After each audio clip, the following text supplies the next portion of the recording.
Very few of us realize that the beginning of the church calendar does not start on January 1st.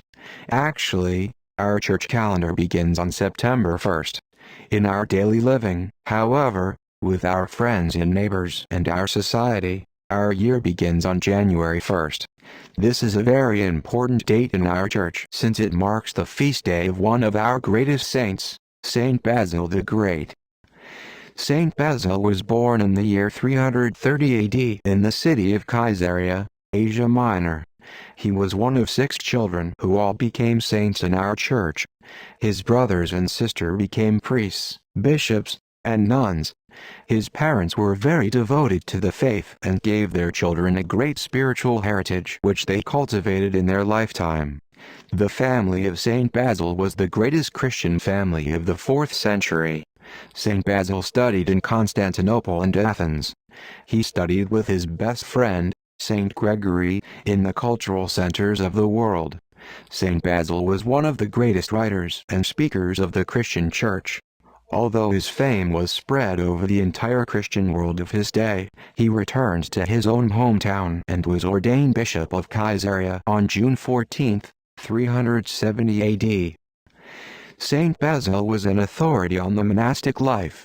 He formulated the rules and regulations for the monks of his day, and these rules still prevail in most of the Christian monasteries of the world. St. Basil prepared the Divine Liturgy which we love and know so well. Although the Liturgy of St. John Chrysostom is used 42 Sundays a year in our church, it is based on the slightly longer Divine Liturgy of St. Basil. St. John merely shortened the lengthy prayers and made minor alterations in other prayers. The Liturgy of St. Basil is celebrated 10 times each year, during the Lenten period, Christmas Eve, and on January 1st, the anniversary of his death. St. Basil was indeed one of the greatest pillars of the Church. He loved children and always assisted the sick and the homeless. He was the first bishop to establish orphanages and hospitals and old age homes. He first directed the attention of the Church to these unfortunate victims of society. Why was St. Basil given the name Great? Only a few people in the world were ever given the magnificent title, Great. Alexander the Great was so called because he conquered the world, but St. Basil was called Great because he conquered the hearts and souls of men for Jesus Christ. His whole life was dedicated to Jesus and the message of Christianity.